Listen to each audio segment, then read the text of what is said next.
Samuel threw Christine out of his mansion because of her very bad body odor.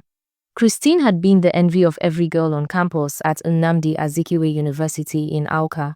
She was a final year student dating Samuel, a young man who seemed to have endless money. He owned several cars and a beautiful mansion in the heart of Awka where Christine lived with him after leaving her school hostel. They went on vacations to Dubai and South Africa. They wore designer clothes and threw parties that everyone talked about for weeks.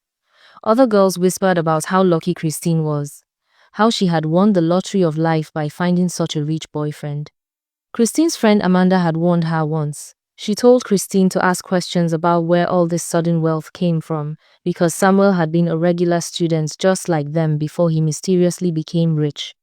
Christine called Amanda jealous and stopped talking to her completely. Deep down, Christine knew the truth. She knew Samuel was a Yahoo boy who made his money through internet fraud, but she did not care. The lifestyle was too sweet to give up. When exam time came, Christine paid other students to write her exams while she relaxed at home. Life felt perfect until everything collapsed. Samuel got into serious debt. People he owed money came to the house threatening him. He had to sell his cars one by one. He sold 2 of his houses. The money he had left, he invested in several businesses, but every single one of them failed. They moved from the big mansion to a small 2-bedroom apartment in a less fancy part of Awka. Samuel was desperate. He went to see a native doctor in a village outside Awka. The native doctor told him he could restore his wealth, but he needed the personal belongings of a woman, specifically her underwear and other intimate items. Samuel came home and explained everything to Christine. Without hesitation, she agreed. Her reasoning was simple. If Samuel got rich again, she would benefit too. She did not believe those stories about destinies being stolen. And even if her destiny was somehow affected, she thought she could just live off Samuel's success forever.